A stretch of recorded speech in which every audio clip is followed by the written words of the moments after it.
ओम।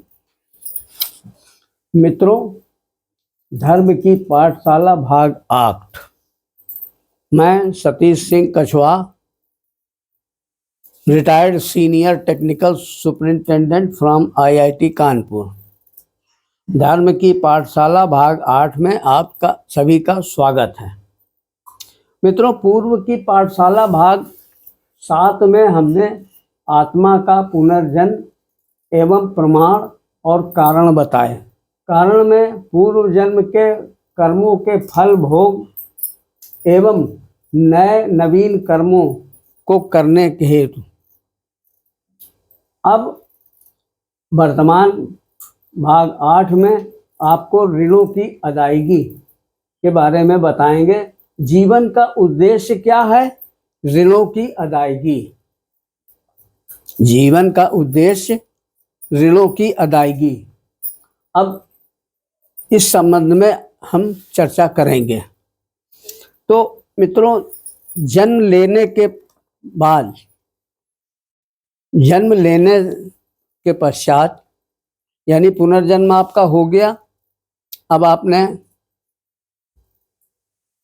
जीवन प्रारंभ किया, तो जन्म और मृत्यु के बीच का जो समय है उसे जीवन कहते हैं।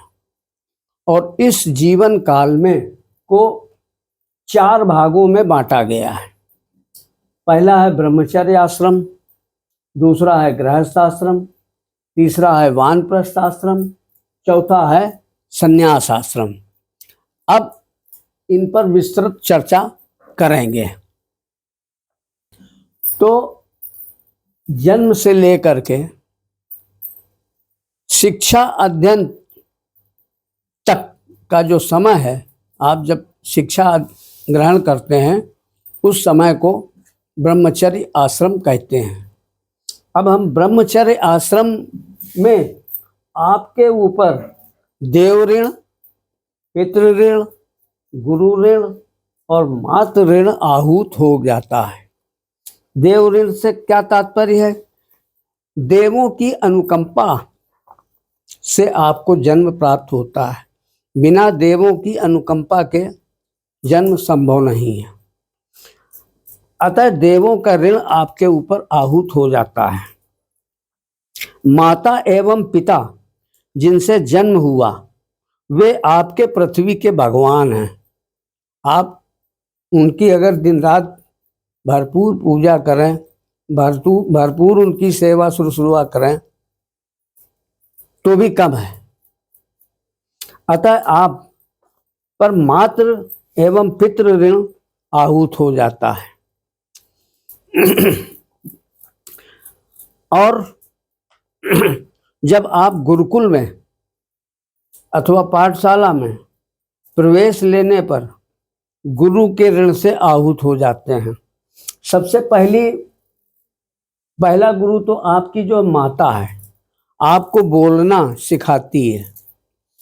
मतलब आपको जो स्वर मिला है, बोलने की शक्ति प्राप्त हुई है, वो आपको आपकी माता से प्राप्त हुई है। माता ही बच्चों को बोलना, चलना, खड़ा होना, चलना आदि सिखाती है। तो माता का ऋण गुरु के ऋण जैसा ही है। तो इस प्रकार जो है, आप जब गुरु पाठशाला में जाते हैं तो वहाँ पर गुरु का ऋण आहूत हो जाता है। आप इन सभी ऋणों की अदायगी की जिम्मेदारी आप पर आहूत होती है। मित्रों, जन्म से लेकर के गृहस्थ आश्रम में प्रवेश करने से पूर्व का समय ब्रह्मचर्य आश्रम है, ये हमने आपको बताया अभी। यही समय आपके विकास जैसे शारीरिक, मानसिक, बौद्धिक, शैक्षणिक, व्यवसायिक, आत्मनिर्भरता आदि आदि के विकास का समय है। इसी विकास का प्रभाव आपके अन्य आश्रमों पर सफलता और असफलता पर प्रभावी रहता है। अगर आपका ब्रह्मचर्य आश्रम सफलतापूर्वक व्यतीत हुआ है तो निश्चित ही आपके अन्य गृहस्थ और वानप्रस्थ संन्यास भी सफलतापूर्वक रहेंगे। यदि यहाँ आप असफल हो रहे हैं तो अन्य आश्रम भी आपके असफल ही रहेंगे। ऐसी स्थिति में ये आवश्यक है, यदि ब्रह्मचर्य आश्रम में असफल हैं तो अन्य आश्रम रहेंगे, और ये ही आपका जीवन का उद्देश्य है। मुख्यतया ऋणों की अदायगी आपकी सफलता पर ही निर्भर करती है। दूसरा है गृहस्थ आश्रम।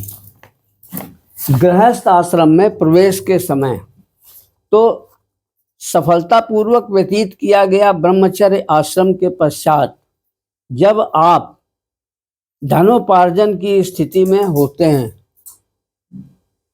तब आप गृहस्थ आश्रम में प्रवेश करने योग्य हो जाते हैं।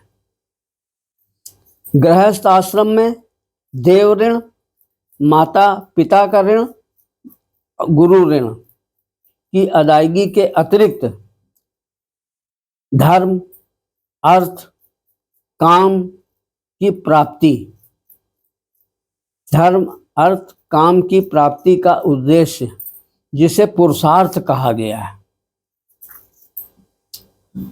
प्रारंभ हो जाता है।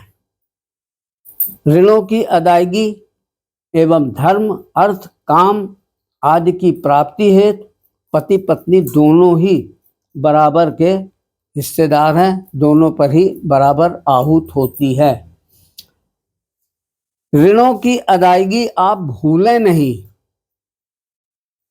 इसलिए आपके विवाह के समय आपके कंधों पर जनेऊ धारण कराया